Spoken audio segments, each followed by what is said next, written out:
regulation. That is regulated. Otherwise, it's very nice. Our also principle is no meat eating. That means there is no killing of animals. Every religion says like that, but the followers do not follow. The Krishna religion teaches that women are to be subservient to men always. Why? The Krishna religion teaches that women should be subservient, should be subordinate to men. He's asking why. Well, not should be, they are, by nature. What do you think, your position? I don't believe in that, of course. I disagree. But if voluntarily become subservient to a man, that is the nature. Does that make them less of a being? They are seeking to become subservient, attracting man. Take me as subservient. That is natural. Even psychologically, it is analyzed that the brain of man is up, they have seen up to 64 ounce, whereas the brain of woman, they have not found more than 36 ounce. But women live longer than men.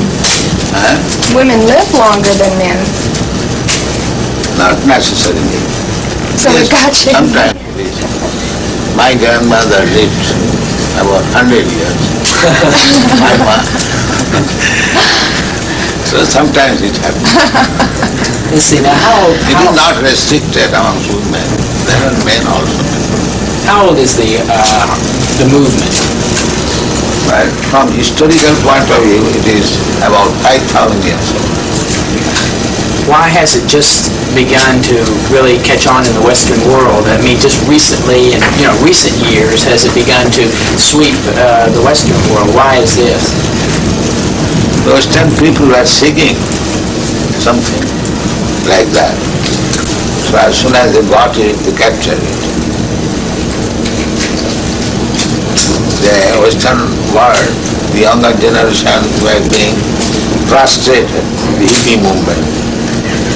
So when they saw something tangible, they accepted it.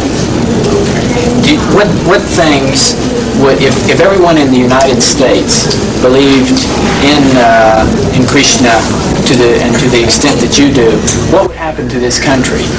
How would it be transformed? They will be very happy and peaceful. There will be no more hippies.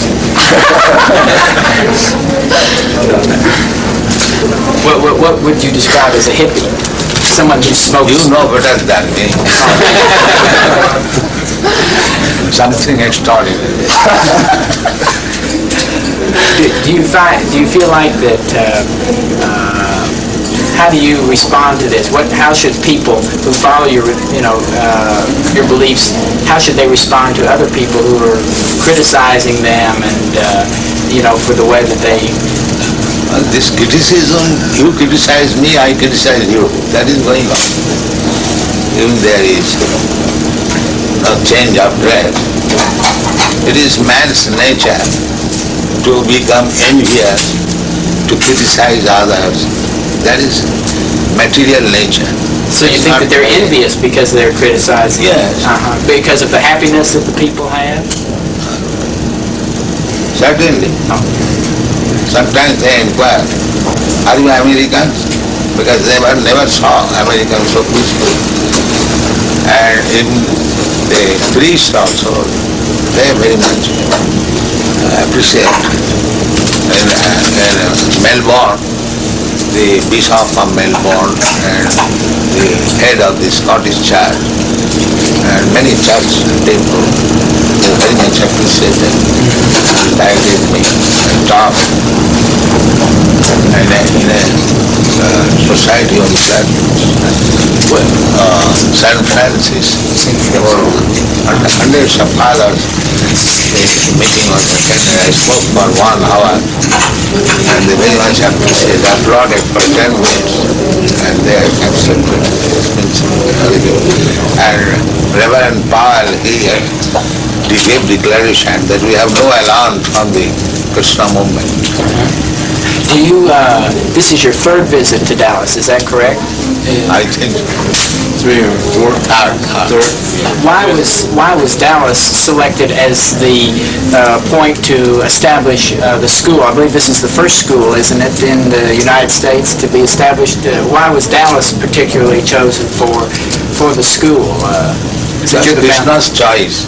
Krishna's choice. He chose Dallas. Yes, we got a nice house, and we accepted it. So it was Krishna's choice.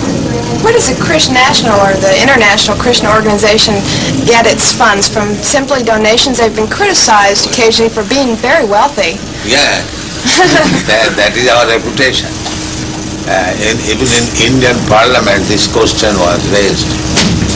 That these Hare Krishna people, fabulously rich, where they get money. Somebody suspected that we are getting bribes from American government. What is that, CIA?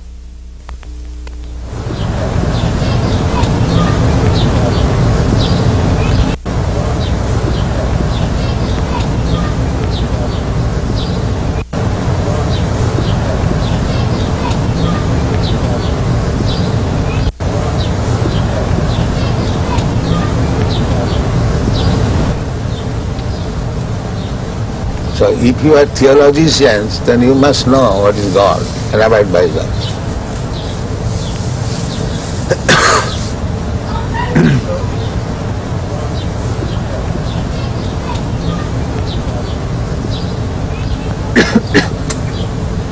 What do you think, Dr. Judah? Pardon? What do you think this proposition? Yes, well, I think you're quite right. I think that it is certainly in our day and age, many of us don't really know God. Then he's not theologist. He's theosophist. We know about God, but we do not know God. I would agree. That is theosophy. Theosophy is they're thinking there is something superior. But who is that superior? They're searching.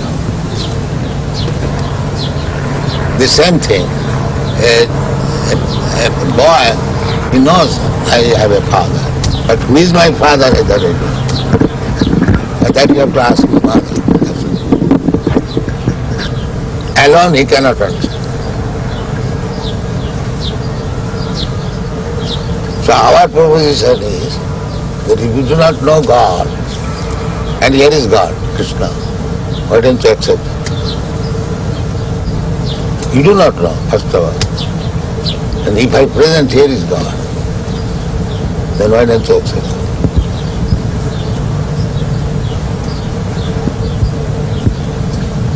What is the answer?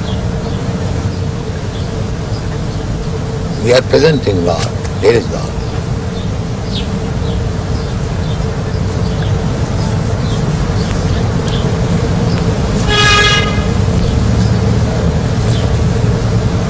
And big Acharyas have accepted. Ramanujarya, Madhvacharya, Vishnu Swami, Lord Chaitanya, and our disciplic successor, my Guru Maharaj, and I am preaching, he is God. I am not presenting a God whimsical. I am presenting a God who is recognized. So why don't you accept? That is the difficulty.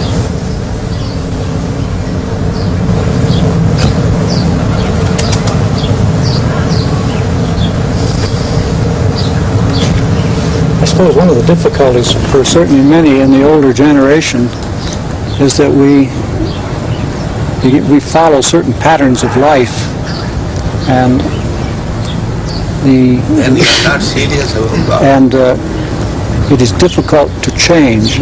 This is the great problem. Therefore Krishna said, Sarvadharman parityajya mamekam sat. You have to give up. Right. If you are not prepared to give up, then you cannot accept God.